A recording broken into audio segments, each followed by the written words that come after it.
Yo, what's going on, guys? It's your boy. Welcome back to another video. So today is going to be another episode of my Feels Familiar series. I don't do these videos very often. I do them every once in a while when I watch a movie and I leave the movie literally thinking, wow, this movie felt like another movie that I've seen before. And that happened with the movie Argyle. Personally, I watched this movie. I thought it was really good. I enjoyed it. And I made a little review of it. If you want to see it, I'm going to try to put it in the iCard up at the top. But that being said, we're going to be talking about things about this movie that I think makes it feel similar to other movies that have came out in the past couple of years. So, with that being said, let's dive into this.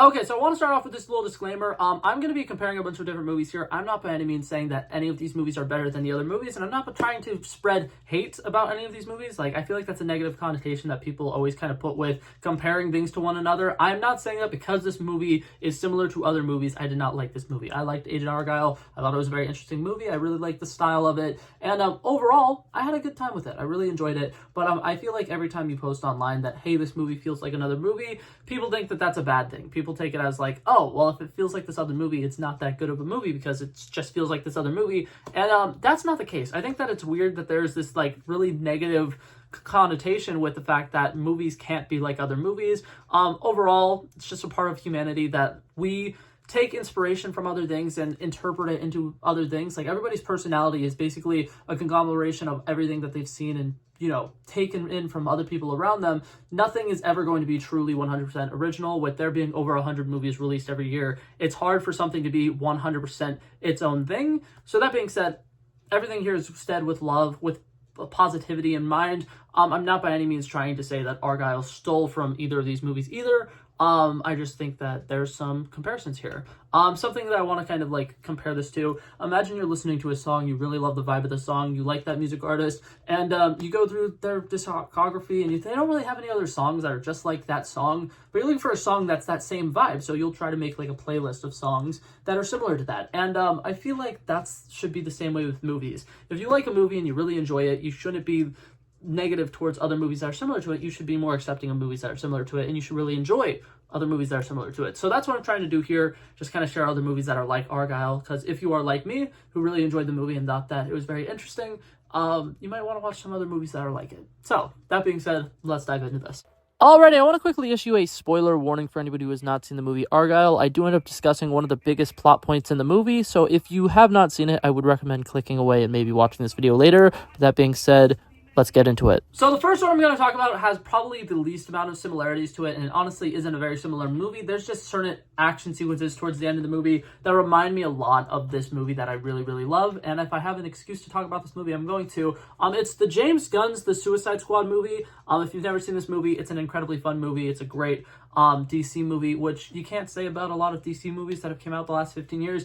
But one thing that I particularly think reminded me of the Argyle movie is that in the Argyle movie, towards the end of the movie, we have a lot of really fun, colorful action sequences, and one in particularly, they are going down a bunch of corridors with these like smoke bombs, and all the smoke bombs are different colors, and there's this really cool, great poppy love song playing while we are watching these two people work together as kind of a couple to wipe out just a bunch of random goons. And like I said, it's a very colorful action sequence. It's very fun. You'll see occasionally like little hearts of smoke and stuff like that, and it's a very stylistically beautiful action sequence. I think I said in my movie review yesterday, I think it's one of my favorite action sequences I've seen ever in a movie, and I really, really love everything that they did with that. I think that Matthew Vaughn did a really good job directing that action set piece, and I loved it. I thought it was fantastic, and I think overall, it was a very, very fun set piece, and it reminded me a lot of a hallway fight sequence that we had in the Suicide Squad movie with Harley Quinn. There's a part in the movie where she gets taken in by some king, and he kind of wants to make him her queen or whatever, and she does something illegal, so she gets imprisoned, and she breaks out, has a giant fight sequence where she goes down a corridor, wiping out a bunch of men, and she does these cool ballerina moves. She's wearing a beautiful red dress. There's flowers and birds and everything flying around behind her, and it's a very beautiful action sequence, and I absolutely love it. And I thought the fact that this movie reminded me of that was very nice. I loved that, and I thought it was great. And that was pretty much the only comparison that those two movies had. So on to some of the bigger ones. Okay, so the next one, this one's also kind of a minor one. I don't think that this one's as huge, but at the same time, if you just hear the premises, it kind of makes sense. But the Apple TV original from last year, Ghosted. This was a rom-com starring Ana de Armas and Chris Evans, and it got a lot of hate online because a lot of people really didn't like it. I personally was a fan of it. I thought it was very good. I think that overall it's a rom-com, so like the things that they're focusing mostly on that is the comedy and stuff like that, and because of that sometimes the action and everything doesn't line up as well. But in this movie, it's kind of a similar thing. Like, this movie is almost in a sense a rom-com between Ellie Conway and Aiden, the spy espionage person who's coming to save her, and I think that it's really interesting the way that this movie plays out. They don't really necessarily have this will they, won't they situation at all, but towards the middle of the movie, there's kind of a moment where Ellie Conway kind of feels like really safe in his arms, and you kind of have this realization that she feels some kind of connection with him that feels like subconscious or whatever. And then after that, it's later on revealed in the movie that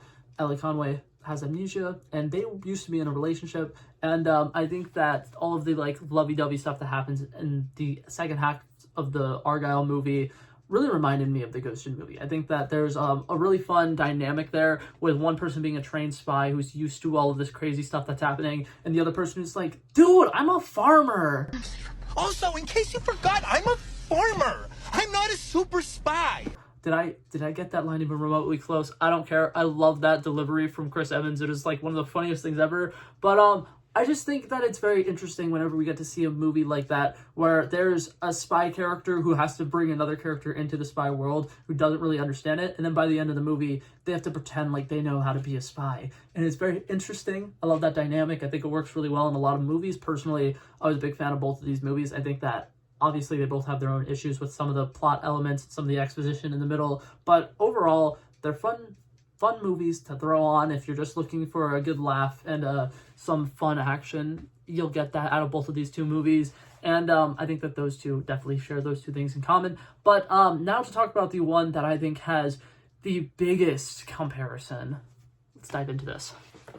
Okay, now I'm going to preface this by saying I am a huge Nicolas Cage fan, so I have incredible biases towards this movie, but this is by far one of my most rewatched movies. The Unbearable Weight of Massive Talent. For people who do not know what this movie is or don't know the simple plot, basically Pedro Pascal plays this guy who's an eccentric billionaire, owns his own private island, and one of his big things is he loves film, he loves cinema, he's always wanted to make an incredible movie, but he's never really had somebody to work on the movie with him, and he really wants to get Nicolas Cage, like Nicolas Cage plays Nicolas Cage, to star in this movie and to be, you know, one of the main actors in this movie. So he comes up with this elaborate thing. He has his birthday party. He's going to pay Nicolas Cage an ungodly amount of money to come show up at it. And they get together. They have this really interesting bond. And they start discussing movies. They become film bros. And they start this really interesting blossoming friendship. And then Nicolas Cage agrees, you know what? I will help you make your movie. And they start kind of experiencing a lot of really crazy things in their real life situation, and it's revealed that we start cutting in and out of here is what's happening in real life, here's them writing the script together, and we are watching the movie play out in between those sequences. So there will be sequences where they're like, oh my god, they're in danger, there's a spy who's chasing after them, there's this crazy thing that's happening, and it'll play out, the entire sequence will go through, and then you'll realize, okay, that was them working together writing this part of the scene, and it gets to a point where everything is coming in and out so perfectly that, like, you just understand, okay, this is a scene that's not actually happening in real life, this is just a spy espionage thing, and then you'll cut back to a regular scene of them being regular guys again. And it's a whole lot of fun, and I think that part of the reason why I really enjoyed the Argyle movie is because there's a lot of sequences that are very similar to it, where during the first fight sequence that we see in the movie, there's Ellie Conway on the train with a new spy buddy she just met, and after hearing that he's a spy, every once in a while, during the action sequences, Henry Cavill will just pop in Sam Rockwell's place, and it feels very similar to how this movie plays, okay, here's things that are happening in real life, here's things that aren't happening in real life. And overall, I really, really enjoyed that feeling. I think it was very interesting how every once in a while when we would cut back to the movie, it felt so tonally different. It felt more like a fantasy. It felt more unrealistic with some of the cool spy espionage things that are happening in it. And I really liked that dynamic of, here's things that are happening in real life, here's what would be happening in the book right now that she's currently writing up, and it does a really good job of building upon these characters. And something that I really liked in the Argyle movie was kind of the realization that Ellie Conway is Argyle. and Aiden is Argyle's best friend. And they have these interactions or whatever where Aiden and Ellie Conway are having these dynamic like conversations, and they're bouncing off of each other really well, like they've known each other their entire lives. And it reminds me a lot of this movie, because when Nicolas Cage and Pedro Pascal become really close friends, they have this interesting dynamic where they just like work together perfectly. And I think that it's a combination of the actors having great chemistry on screen and also just good writing to make these characters feel like they are actually best friends, whereas it could be played totally differently if they aren't doing a good job of interweaving the here's what's happening in reality, here's what's happening in the fictional version, and putting them together. So overall, I think that all of those movies are relatively good movies, and they're all really enjoyable. I think that even the movies that aren't necessarily as good, like Ghosted, and a lot of people online are saying that Argyle is a giant mess. And I will say, there is a big chunk of the middle of the movie that feels like a bunch of like exposition dump, then plot twist, then exposition dump, explaining the plot twist, then another plot twist, then another plot twist that never really gets explained or developed on at all. It just kind of feels like it happens so that they end up in a specific location later in the movie.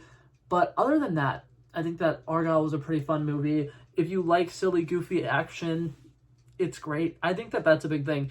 You need to go into that movie understanding that it's a silly movie, and a lot of the people online are comparing it to like the Kingsman movies and stuff like that. And I feel like Argyle was actually supposed to be more of a spoof towards the spy genre, but overall, I still think it worked really well for me.